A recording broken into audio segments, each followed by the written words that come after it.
नमस्कार, मैं हूं आपके साथ आयुषी ओझा। आप सभी दर्शकों का अन्नदाता कार्यक्रम में स्वागत करती हूं।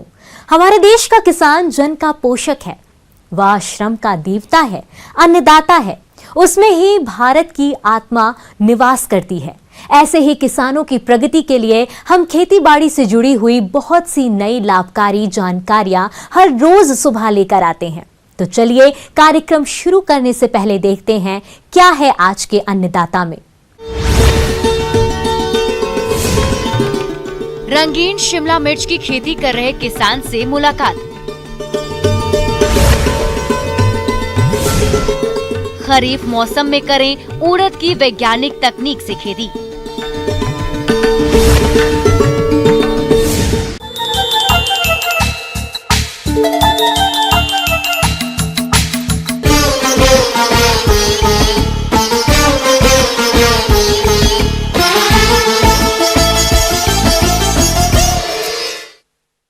आजकल किसान विभिन्न तरह की सब्जियों की खेती करके अच्छी खासी आय कमा रहे हैं।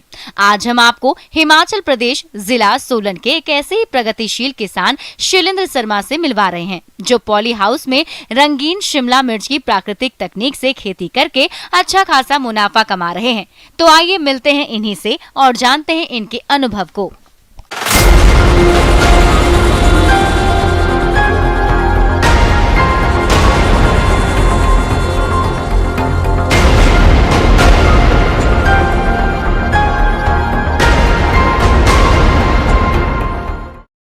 मैं लगभग अभी 4 सालों से SPS NF Subhash Palekar natural farming कर रहा हूँ। इससे पहले हम भी जो ट्रेडिशनल फार्मिंग होती थी, केमिकल फार्मिंग होती थी, वो कर रहे थे। लेकिन 2018 में जब सुभाष पालेकर जी हिमाचल में आए और मुझे कृषि विभाग से सौजन्य से ये मौका मिला उनकी ट्रेनिंग का, तो इस SPNF को हमने समझा। उसके बाद हमने इसको धीरे धीरे अपने खेतों में करना शुरू कर दिया और आज लगभग 4 सालों में मैं पूरे ही खेतों में मैं अपना सुभाष पालेकर नेचुरल फार्मिंग कर रहा हूँ। प्राकृतिक खेती में प्रकृति और पर्यावरण को संतुलित रखते हुए खेती की जाती है। इसमें रासायनिक खाद और कीटनाशकों का प्रयोग न करते हुए रसायन मुक्त फल सब्जियां तैयार की जाती है, जिनका सेवन करने से मानव के स्वास्थ्य पर कोई विपरीत असर नहीं पड़ता है और ऐसी फल सब्जियों का किसानों को अच्छा बाजार भाव भी मिल जाता है। मेरे पास इस टाइम लगभग 1750 स्क्वायर मीटर पॉली हाउस जो है अभी तक, जिसमें मेरी फसल लग चुकी है, और 500 स्क्वायर मीटर मेरे पॉली हाउस अभी बने हैं, जिसमें भी 2-3 दिनों मेरी नई फसल लग जाएगी। तो लगभग 2250 स्क्वायर मीटर एरिया मेरे पास है। अभी मेरे पास 1750 स्क्वायर मीटर में रेड येलो कैप्सिकम लगी है। ये जो हमारा सीड है, ये इम्प्रेशन और पछाता एक वैरायटी है, वो हमने लगाया है। ये सीड लगभग नियर अबाउट आपका 6200-400 रुपये का पैकेट है ये। लेकिन हम इसकी प्लांट ही हम इसका परचेज़ करते हैं, तो 10 रुपये का हमें प्लांट ही पड़ता है। तो इसका एक तो ये फ़ायदा है कि इसका लाइफ शैले ज़्यादा है और इसका साइज़ भी अच्छा है और वेट इसका ज़्यादा है।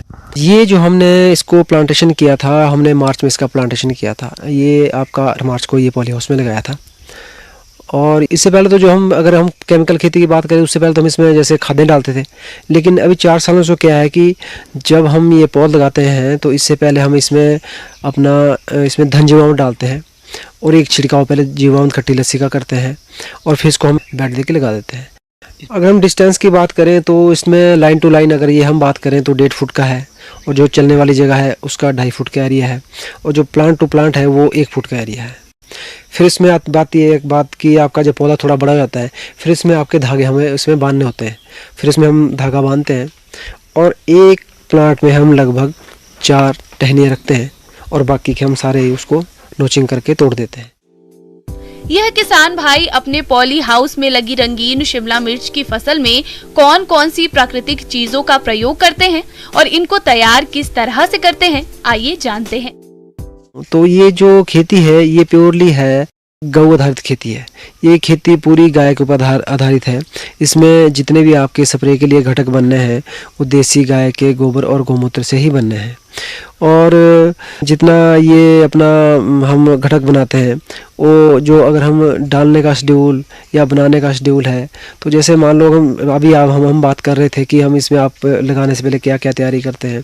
अगर मैं धन जीवामृत की बात करूं तो धन जीवामृत में बनाने का शेड्यूल, आप गोबर ले लो देसी गाय का गौमूत्र ले लो, उसमें गुड़ ले लो, बेसन ले लो, और कहीं पेड़ के नीचे की मिट्टी या खेत के मेड़ की मिट्टी जहाँ केमिकल ना हो उसको मिला के एक बोरी से ढक के उसको हम बनाते हैं और खाद के रूप में उसको हम खेत में डाल देते हैं। दूसरी हम बात करें जीवामृत की, तो जीवामृत में भी अगर हम बात करें देसी गाय का गौमूत्र डलना है, गोबर डलना है, और तीसरा इसमें 1 किलो गुड़ डल जाएगा, 1 किलो बेसन डल जाएगा, पेड़ के नीचे की मिट्टी या खेत के मेड़ की मिट्टी उसमें डलनी है, और आपको उसमें ड्रिप के द्वारा या स्प्रे के द्वारा उसको आप उसमें डाल सकते हो। तो जो अगर हम बात करें जैसे हम जीवामृत डालने की बात करें, धन डालने की बात करें, तो वहाँ मैंने अपना गौशाला बनाई है, और गौशाला के नीचे ही हमने बिल्कुल संसाधन भंडार बनाया है जहाँ हम अपनी दवाइयाँ बनाते हैं। और मैंने इसको इतना आसान बनाया है कि अगर आप वहाँ देखें कि आप अपने गौशाला से अगर गोबर फेंकेंगे तो आपका सीधा संसाधन भंडार में आ जाएगा।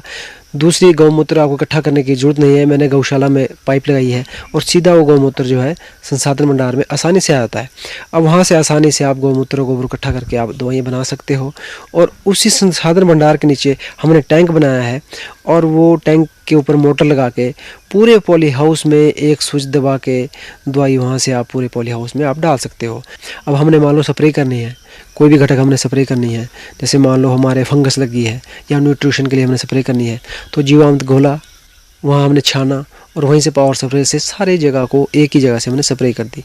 अब तीसरी बात करते हैं, हमारा कोई कीड़ा लग गया तो वहीं हमने अग्निस्त्र बनाया होता है, नीम अस्त्र बनाया होता है, तो उसको वहीं छान के ड्रम में भर के पावर स्प्रे से एक ही जगह से हम पाइप पंप रख के पूरे पॉली हाउस में वहाँ से स्प्रे कर देते हैं। और इसके बाद अब इसमें अभी हार्वेस्टिंग का टाइम है। आज आप हमारे पास आए हैं तो आज मेरा फर्स्ट डे इसमें हार्वेस्टिंग का है। अगर मैं यहाँ बात करूँ कि हमारे पर प्लांट की एवरेज हम क्या लेते हैं, तो यहाँ अगर हम बात करें तो हमारी लगभग 2 किलो की एवरेज इसमें आती है पर प्लांट में।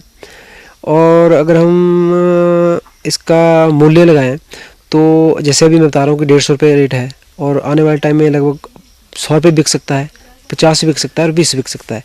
लेकिन जो अभी पिछले 3-4 सालों से हुआ है, इसमें एवरेज आप 7-8 लाख से लेके 10-12 लाख तक हमारे को इसमें मिला है। खर्चे की अगर हम बात करें तो सबसे पहला खर्चा तो हमारा पौध का है। अब मेरा इसमें अभी 8,000 प्लांट हमारा लगा है, 80,000 की मेरी पौधा आई है। दूसरा खर्चा क्या है कि इसमें हमारी पेटियाँ आती हैं, तो हमारे को जो पेटी है 60 रुपये की पेटी एक खाली बॉक्स पड़ता है। तीसरा बात करें किराए की, यहाँ से दिल्ली का किराया जो है वो भी 70-80 रुपये हमारा पर पेटी खर्चा लग जाता है। तो इसमें SPNF करने से हमारे को एक ये बेनिफिट हुआ है कि एक तो हम शुद्ध खा रहे हैं, दूसरा हम जो हमारा स्वास्थ्य है, हम स्प्रे करते हैं केमिकल की, अगर स्प्रे करते हैं तो उससे नुकसान है, लेकिन उसका जो नुकसान है वो हमारे ऊपर नहीं हो रहा है, क्योंकि गौमूत्र और गोबर है या नीम के पत्ते उसमें डले हैं, इस तरह की चीज़ें उसमें डली हैं, गुड़ डला है, बेसन डला है, वो फ़ायदा है। तीसरी चीज़ क्या है कि जो हम मार्केट में इससे पहले मैं केमिकल खेती कर रहा, तो इस पॉली हाउस का ही खर्चा मेरा 1 लाख से ऊपर का था खाद और स्प्रे का, वो शुद्ध हमारा बच गया है। तो ये मैं एवरेज जो अगर बताऊँ आपको तो मेरा साल का लगभग 7 लाख से लेके 10 और 12 लाख तक एवरेज आती है। इस साल शायद बढ़ जाए क्योंकि मेरे पॉली हाउस और बड़े हैं, मैंने 500 स्क्वायर मीटर अपना एरिया बढ़ा दिया है। ब्रेक के बाद आप सभी दर्शकों का अन्नदाता में स्वागत है। हमारे राज्य में खरीफ मौसम में ली जाने वाली दलहनी फसलों में उड़द की खेती का प्रमुख स्थान है। तो जो किसान भाई इसकी खेती करना चाहते हैं वे इसके लिए अधिक उपज देने वाली उन्नत किस्मों का चयन कर बुआई कर सकते हैं। तो आप इसकी वैज्ञानिक तरीके से बुआई किस तरह से करें, इस बारे में जानकारी के लिए मिलते हैं विषय विशेषज्ञ चंद्रभान सिंह बागरी से। तो किसान भाई अब खरीफ की खेती की तैयारियां शुरू कर दें, और इस समय पे अपन उर्द की बात कर लेते हैं। किसान भाइयों, उर्द की तैयारी और उर्द की खेती के बारे में, क्योंकि किसी भी फसल को बोने से पहले किस्म बहुत ज़रूरी है कि कौन सी किस्म हम बो रहे हैं और अपने पास क्या व्यवस्था है, कितने दिन की किस्म होनी चाहिए। तो जैसे अपन बात करें उर्दा में, तो उर्द में है जवाहर उर्द 2, ये 65 से 70 दिन की वैरायटी है। इसी तरह जवाहर उर्द 3, ये भी वही 65 से 70 दिन की वैरायटी है, और इनका 12 से 15 कुंटल प्रति हेक्टेयर उपज है। और बात करें अपन PU 35 है, PU 31 है, PU 30 है, इनकी भी समय अवधि थोड़ी 70 से 80 दिन हो जाती है और उत्पादन में इनका 10 से 12 कुंटल है। इनमें विशेषता ये है कि ये पीला रोग के प्रति सहनशील हैं। सबसे पहले अपने को खेत का चुनाव करना है कि खेत ऐसा होना चाहिए जहाँ जल भराव ना हो, जल निकास अच्छा हो, क्योंकि उड़द और मूंग की ऐसी फसल हैं कि इनमें पानी नहीं रुकना चाहिए, पानी रुकने से फसल नष्ट हो जाती है। किसान भाइयों, खेत की तैयारी के लिए रबी फसलों की कटाई के बाद मिट्टी पलटने वाले हल से एक जुताई की जाती है। उसके बाद 2 से 3 जुताइयां देशी हल या कल्टीवेटर से की जाती है और प्रत्येक जुताई के बाद खेत में पाटा चलाना आवश्यक है, जिससे ढेले टूट जाते हैं और भूमि में नमी का संरक्षण भी होता है। बुआई के समय खेत में पर्याप्त नमी का होना आवश्यक है। इसके बाद बात करते हैं खाद और उर्वरक की। तो इसमें जिनके पास यदि गोबर की खाद है तो 5 से 10 टन प्रति हेक्टेयर की दर से गोबर की अच्छी पकी हुई खाद डाल सकते हैं। अंतिम जुताई करते समय गोबर की खाद डालकर और एक जुताई कर दें तो खेत में बढ़िया मिक्स हो जाती है। जिनके पास यदि उपलब्ध नहीं है गोबर की खाद तो फिर वो रासायनिक उर्वरक NPK दे सकते हैं। नाइट्रोजन 20 किलोग्राम, फास्फोरस 40 किलोग्राम और पोटास 20 किलोग्राम, ये इसके फर्टिलाइज़र की डोज है। इसमें और अधिक आपके सॉइल हेल्थ कार्ड जो बना हो उसके अनुसार उपयोग करें, क्योंकि आपकी भूमि की जो उर्वरक क्षमता है वो आपके सॉइल हेल्थ कार्ड के अनुसार देखें। किस्म के चयन के बाद बात आती है कि हम कब बोनी करें इनकी। अच्छा पानी गिर जाता है तब अपन बोनी के लिए तैयार हैं, अपन तैयारी कर लेंगे तब बोनी कर सकते हैं। बीज तथा भूमि जनित बीमारियों से बीज और पौधों की सुरक्षा के लिए मैंकोजेब दवा 3 ग्राम प्रति किलोग्राम बीज के हिसाब से बीजोपचार अवश्य करें। इसके बाद बीज को राइजोबियम कल्चर एवं PSB कल्चर 5 ग्राम प्रति किलो बीज के हिसाब से उपचारित करें। और ये उपचारित बीज को छाया में कुछ समय के लिए सुखा लें और इसके बाद फिर बोनी करें। और बुवाई जरूर ध्यान रखें कि कतार में बोनी करें, क्योंकि कतार में बोनी करने से निदाई गुड़ाई में आसानी होती है। खरपतवार हमें दिख जाते हैं, कहाँ पे खरपतवार हैं, कौन सी फसल कहाँ पे कौन पौधे खराब हो रहे हैं वो हम सब देख सकते हैं। छींट के बोने पर निदाई गुड़ाई में समस्या होती है। और बुवाई करते समय यदि हम लाइन से बो रहे हैं तो उसमें कतार से कतार की दूरी 25 सेंटीमीटर और पौधे से पौधे की दूरी 10 सेंटीमीटर रखें। गहराई 2 से 3 सेंटीमीटर की गहराई पे बोनी करें। इसके बाद हम बात करते हैं खरपतवार नियंत्रण की। तो इसमें खरपतवार नियंत्रण के लिए पेंडामेथिलीन 1 किलो से 1.25 किलो प्रति हेक्टेयर की दर से छिड़काव करें और बोनी के तुरंत बाद करें, अंकुरण से पहले और बुवाई के बाद में। और इसके छिड़काव से जो मिट्टी में खरपतवार के बीज रहते हैं उनका अंकुरण रुक जाता है और हमारी फसल सुरक्षित निकल आती है, खरपतवार नहीं होते हैं। और इसमें सबसे ज़रूरी है जल निकास। तो जल निकास के लिए खेत के चारों तरफ से ढालान को देखते हुए जल निकास की व्यवस्था जरूर बना दें, नालियां बना के, ताकि इसमें पानी ना रुके। फसल में यदि 24 घंटे पानी रुक गया तो फसल नष्ट हो जाएगी फिर। तो किसान भाइयों, मेरे द्वारा दी गई जानकारी आपके लिए लाभदायक होगी, आप जरूर इसका उपयोग करेंगे। मौसम विभाग की रिपोर्ट पर साप्ताहिक कृषि सलाह इस प्रकार है। ग्रामीण कृषि मौसम सेवा, भारत मौसम विज्ञान विभाग ICAR, केंद्रीय शुष्क अनुसंधान संस्थान जोधपुर द्वारा भेजे गए मौसम पूर्वानुमान रिपोर्ट के आधार पर जिला जोधपुर और इससे लगे जिलों के किसान भाइयों को सलाह दी जाती है कि इन क्षेत्रों में आगामी 3 दिनों के दौरान अधिकतम तापमान 38 से 42 डिग्री सेल्सियस और न्यूनतम तापमान 27 डिग्री सेल्सियस रहने की संभावना है। ऐसे में इन क्षेत्रों के किसान भाइयों को सलाह दी जाती है कि खरीफ फसलों की बुआई के लिए एक बार मिट्टी पलटने वाले हल से और बाद में हैरों से 2 से 3 जुताई कर खेत को तैयार कर लें और प्रमाणित किस्मों के बीजों का प्रबंध करें ताकि मृदा में उचित नमी होने पर बिजाई की जा सके। बीज को बुआई से पहले फफूंदनाशक, कीटनाशक और दलहनी फसलों को राइजोबियम से अवश्य उपचारित करें। ग्वार की बुआई का उपयुक्त समय मध्य जुलाई तक है, अतः उन्नत किस्म के प्रमाणित बीज और बीज उपचार के लिए रसायन की व्यवस्था करें। ग्वार की उन्नत किस्मों में RGC 936, RGC 1033, HG 2-20, RGC 1038, RGC 1031, RGC 1017 व RGM 112 की व्यवस्था कर लें। मूंग की बुआई का उपयुक्त समय मध्य जुलाई तक है, अतः किसान भाई उर्वरक, बीज उपचार के लिए रसायनों और उन्नत किस्मों के प्रमाणित बीज की व्यवस्था कर लें। मूंग की उन्नत किस्मों में IPM 2-3, HM 2-15, SML 668, RMG 344, RMG 268, RMG 62, GM 4 के 851 की व्यवस्था कर लें। तिल की बुआई के लिए उन्नत किस्मों का चयन कर लें।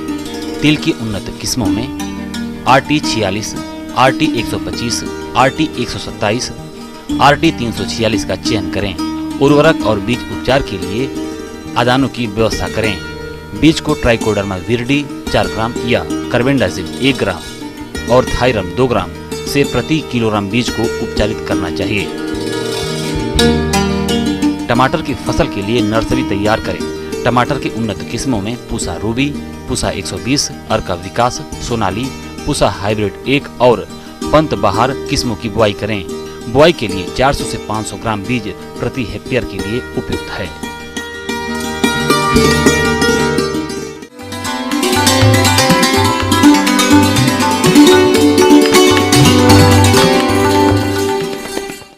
आइए जानते हैं अन्नदाता निशुल्क फोन के माध्यम से पूछे गए समस्याओं का समाधान। अन्नदाता निःशुल्क फोन संपर्क सेवा के माध्यम से पूछे गए प्रश्नों में से आज हमने जिस प्रश्न को कार्यक्रम में शामिल किया है उसे पूछा है ग्राम सीतारामपुरा, जिला जयपुर के कृषक दिनेश कुमार ने।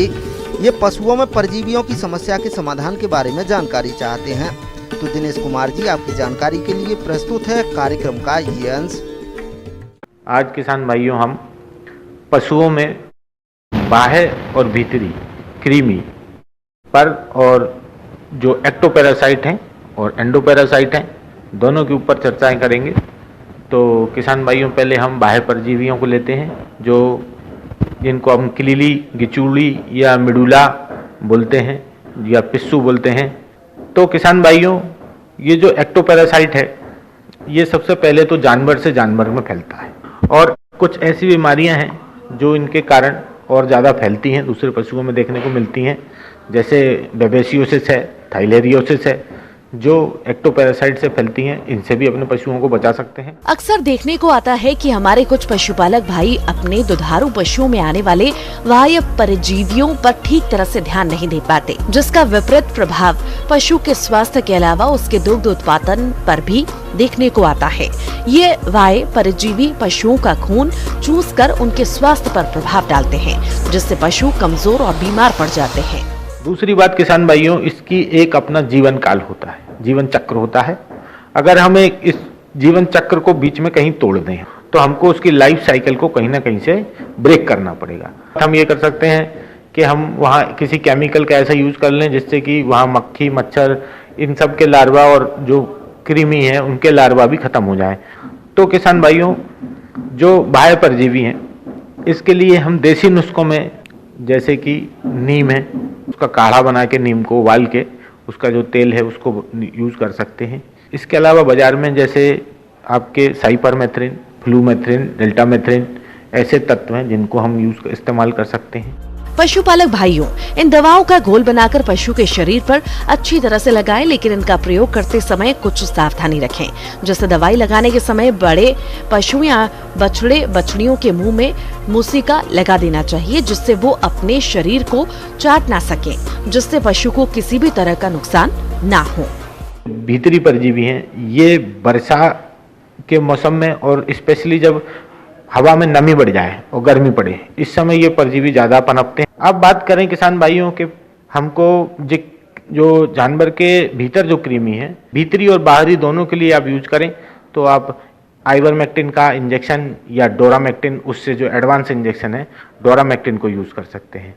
हमें जानवर को अच्छा चारा, अच्छी चीज़ें उपलब्ध करानी है, स्वच्छ पानी उपलब्ध कराना है और हमें जानवर की देखभाल उस समय पे थोड़ी ठीक से करनी है। एक नजर डालते हैं राज्य के कुछ मंडियों के प्रमुख फसलों के बाजार भाव पर।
किसान भाइयों, कृषि संबंधित समस्या और सुझावों के लिए आप हमें इस पते पर संपर्क कर सकते हैं।